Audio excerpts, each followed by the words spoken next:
Hello everyone, welcome back in মিস্ট্রি প্রিয়াস another mini blog. আশা করছি তোমরা সবাই খুব ভালো আছো আর আমরাও ভীষণ ভালো আছি। আজ সোমবার, আজ সকাল থেকে মিনি ব্লগটা শুরু করলাম। সকাল সকাল তো চান করে রেডি হতে বসে পড়েছি আমি আর বর্দি ভাই। আর আজ হচ্ছে দিদির পাকা কথার দিন।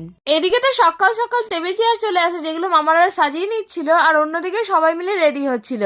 এদিকে তো ছোট মামি আর বোন রেডি হয়ে নিচ্ছিল। আজকে দিনটা নিয়েছিল তো বাড়ির সবাই ভীষণ এক্সাইটেড, আর তার সাথে আমিও ছিলাম ভীষণ এক্সাইটেড। এদিকে মা রেডি হতে হতে আমি সোজা চলে গেছিলাম ঠাকুর ঘরে, কারণ গোপুসোনাকে নিয়ে আমি যাব সেটাও আমার বাড়িতে, কারণ আজকের পাকা কথার অনুষ্ঠান সেখানে আয়োজিত হয়েছে। এদিকে তো আমিও রেডি হয়ে বেরিয়ে পড়লাম সেজো আমার বাড়ি যাওয়ার জন্য। এখানে এসে তো আমি থালাটা আগে সাজিয়ে নিলাম। তারপর তো ওই বাড়ি পৌঁছে দেখি ঠাকুর মশাই চলে এসছে। দেন তো কিছুক্ষণ বাদে ওদের বাড়ির গাড়িও আমাদের বাড়ির সামনে পৌঁছে গেল। তারপর তো দুই পরিবার মিলে বসে আমাদের পার্টিপত্র সুসম্পন্ন করলো। আর আজ হচ্ছে আমার লাস্ট এক্সাম, তাই তো আমি তাড়াতাড়ি খেয়ে রেডি হয়ে বেরিয়ে পড়লাম কলেজের উদ্দেশ্যে। আমাকে তো সবাই ভীষণ মিস করছিল, কারণ আমি পরীক্ষা দিতে চলে আসাই। দেন তো আমি কলেজে পৌঁছে গেলাম। ওই বাড়িতে পাটিপত্র সমস্ত নিয়ম সুসম্পন্ন করার পর আমরা চলে এসেছিলাম এই বাড়িতে খাওয়া দাওয়া করতে। আর আমার পাকা কথায় কি কি খাওয়ানো হয়েছিল সেটা তোমরা খুব তাড়াতাড়ি জানতে পারবে।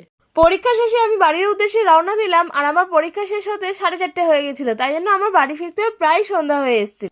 আর এদিকে সন্ধেবেলা তো বাড়ির সবাই মিলে করছিল নাচ গান। আর আজকের দিনটা তো খুব ভালোভাবে কাটলো। আমার যেহেতু পরের দিন স্কুল ছিল আর ভাইয়ের ছিল কলেজ, তাই আমি আর ভাই মিলে বেরিয়ে পড়লাম বাড়ির উদ্দেশ্যে। দেন তো স্টেশনে নেমে ভাই র্যাপিডো করে চলে গেল হোস্টেলের উদ্দেশ্যে। দেন তো ও আমাকে নিতে এসেছিল, আমিও চলে গেলাম বাড়ির উদ্দেশ্যে। Bye bye.